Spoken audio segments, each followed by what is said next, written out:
भारत जिनसे अटैक भी कर सकता है, जिनसे ऑफेंस भी कर सकता है। और दूसरी तरफ भारत जो है वो एक और काम कर रहा है, मोर इंपॉर्टेंट, भारत जो है वो अपने आप को तगड़ा करने की कोशिश कर रहा है, अपनी एयरफोर्स को तगड़ा करने की कोशिश कर रहा है। इसलिए मैं आप लोगों को बार बार कह रहा हूं कि भारत जो है वो आने वाले टाइम पे अपनी एयरफोर्स को और स्ट्रॉन्ग करेगा। भारत आने वाले टाइम पे अपनी एयरफोर्स को और ज्यादा उसके नंबर को बढ़ाने की कोशिश करेगा, ताकि जितना ज्यादा हो सके भारत अपनी जो एयरफोर्स है उसको अटैक पे रख सके। अब हमारे पास जो इस टाइम इंफॉर्मेशन आ रही है, मोर इंपॉर्टेंटली, वो ये है कि भारत को तकरीबन 75 to 80 सुखोई 57 फाइटर जेट्स चाहिए। तकरीबन 70 जो है वो भारत को सुखोई जो है वो 57 फाइटर जेट्स चाहिए। और भारत के पास इस टाइम जो उसका फाइटर जेट्स भारत के अब कम होना शुरू हो गए हैं। गालिबन 2030 तक भारत का जो फाइटर जेट्स का नंबर होगा वो 470 होगा, अगर भारत ने अभी अपनी फाइटर जेट्स की इन्वेंट्री को इंक्रीज ना किया, भारत ने अपनी फाइटर जेट्स की इन्वेंट्री को बढ़ाया ना। सो ये बहुत बड़ा प्रॉब्लम भारत इस टाइम फेस कर रहा है और आने वाले टाइम पे भारत फेस कर सकता है। That's why I am saying again and again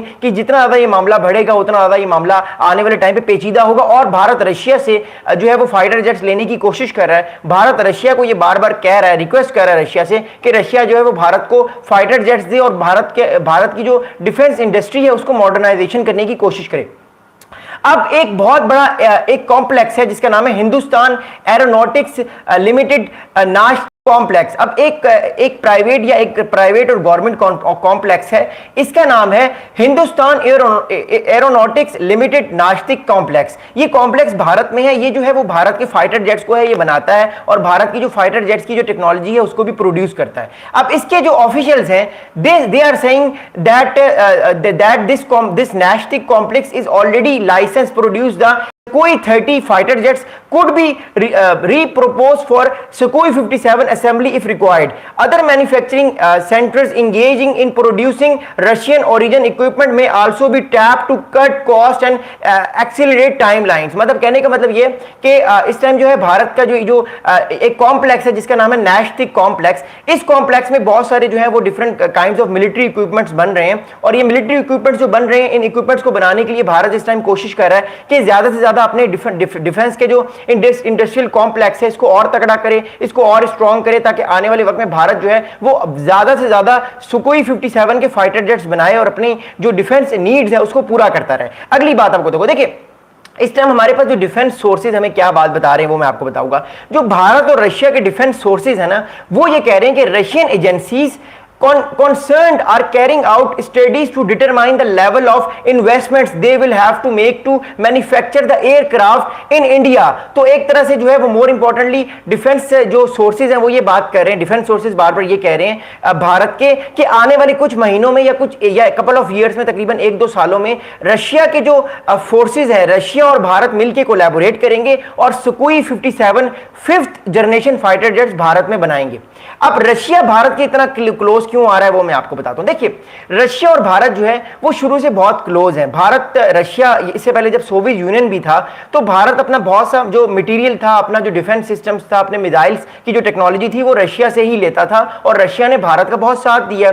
चाहे वो भारत को S-400 देना हो, चाहे वो भारत को सुखोई मिक्स सीरीज देना हो, ये सारे फाइटर जेट्स जो थे ये एक तरह से भारत को रशिया देता आ रहा है। अब ये भी कहा जा रहा है कि आने वाले कुछ दिनों में भारत सुखोई 57 लेगा रशिया से, या तो सुखोई 57 रशिया से खरीदेगा भारत, या तो वो भारत में ही बनाएगा। अब भारत भी इस टाइम ड्यूल पॉलिसी लेकर चल रहा है। भारत में एक मेंटालिटी ये है कि मेक इन इंडिया मेंटालिटी, यानी जो भी चीज भारत बनाए वो भारत के अंदर ही बनाए। तो एक मेंटालिटी कह रही है कि ठीक है, जो भी चीज मेड इन इंडिया होगी वो आप बनाते रहें, साथ साथ आप थोड़ी थोड़ी चीजों को परचेज करते रहें। एक तरफ से आप फाइटर जेट्स को 5-10 साल में बना लेंगे और दूसरी तरफ अपनी आप डिफेंस नीड्स को भी पूरी करते रहें, ताकि पाकिस्तान और चाइना का जो अलायंस है उस अलायंस के अगेंस्ट जो है वो जो भारत जो है वो अपने आप को स्ट्रॉन्ग कर सके और उसके अगेंस्ट जो है वो खड़ा हो सके। तो भारत इस टाइम कोशिश कर रहा है कि चाइना और पाकिस्तान का ये जो एक अलायंस है, एक स्ट्रेटेजिक पार्टनरशिप है, इसके अगेंस्ट एटलीस्ट अगले 4-5 साल तक कुछ फाइटर जेट्स लेता रहे और फिर with passage of time Bharat जो है वो फाइटर जेट्स को खुद ही अपने असेंबल करके अटैक जो है वो कर सकता है। अगली बात यह है कि अभी हमारे पास एक और रिपोर्ट आ रही है कि भारत कंसीडर कर रहा है कि आने वाले कुछ टाइम में भारत S-500 भी लेगा। अभी भारत के पास जो डिफेंस सबसे अच्छा डिफेंस सिस्टम है वो S-400 है, ठीक है।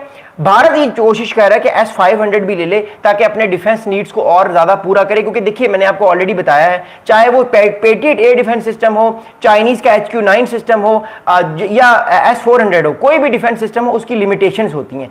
जितना ज्यादा कोई कंट्री किसी डिफेंस सिस्टम को अपग्रेड करता रहता है उसकी लिमिटेशंस बढ़ती रहती हैं। यानी मिसाल के तौर पे एक डिफेंस सिस्टम है वो एक टाइम पे 50 रॉकेट्स को इंटरसेप्ट करता है, तो उससे जो बेहतर डिफेंस सिस्टम होगा वो 70 रॉकेट्स को इंटरसेप्ट करेगा एक टाइम पे। तो that's why I am saying कि भारत अब S-400 के साथ साथ भारत जो है वो S-500 लेने की भी कोशिश करेगा।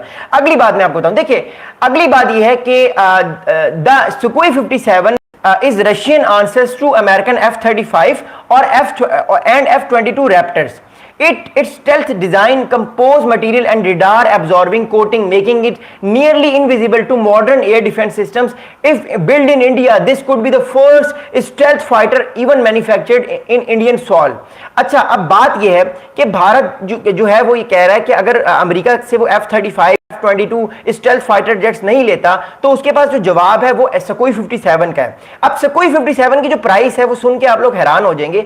रशियन सुखोई 57 जो स्टेल्थ फाइटर जेट है इसकी प्राइस तकरीबन 25 to 30 मिलियन डॉलर्स की है। जब F-35 की प्राइस हम देखते हैं तो वो तकरीबन 90 मिलियन डॉलर्स की है। F-35 बहुत महंगा है। लेकिन अगली बात यह है कि जो सुखोई 57 है इसकी एक खासियत जो है वो मैं अभी आपको बताऊंगा, लेकिन मोर इंपॉर्टेंटली ये जो इसकी स्टेल्थ टेक्नोलॉजी है ये इतनी आसानी से रेडार में नहीं आता। लेकिन फिर सवाल वही पैदा होता है कि अमेरिकन टेक्नोलॉजी भी दुनिया की still one of the best technology है, लोग जो है वो अमेरिकन टेक्नोलॉजी को यूज करना चाहते हैं। तो भारत फिलहाल फोकस कर रहा है रशिया से इस तरह की जो है वो इक्विपमेंट्स लेने का, लेकिन at the end of the day हम सबको ये पता है कि भारत और एक तरह से भारत और जो अमेरिका है वो स्ट्रेटेजिक पार्टनर्स हैं। कहीं ना कहीं भारत को जरूरत पड़ेगी आने वाले टाइम पे अमेरिका की, और वो कहीं ना कोई इक्विपमेंट ले सकता है अमेरिका से। अगली बात यह है कि जो सुखोई 57 फाइटर जेट है इसकी कुछ ऐसी चीजें मैं आपको बताना चाहता हूं जो आज से पहले आपको किसी ने नहीं बताई या आज से पहले आपने नहीं पढ़ी। The first thing about Sukhoi 57 is that जो कि रशियन फाइटर जेट है, रशियन मेड फाइटर जेट है, वो ये है कि अगर भारत इस फाइटर जेट को अगले 5-8 साल में रशिया की मदद से बना लेता है भारत के अंदर ही, यानी Indian made Sukhoi 57 fighter jet बनाता है भारत, जिसमें रशियन कंट्रीब्यूशन भी होगा, इंडियन कंट्रीब्यूशन भी होगा, तो उससे क्या होगा, उससे भारत आने वाले टाइम पे अपनी फाइटर जेट्स की बनाने की स्पीड को बढ़ा सकता है और स्टेल्थ टेक्नोलॉजी में भी आगे जा सकता है। आपको मैं एक बड़ी इंपॉर्टेंट बात बताऊं, पाकिस्तान पिछले 10 साल से पाकिस्तान के अंदर ही रहते हुए चाइनीज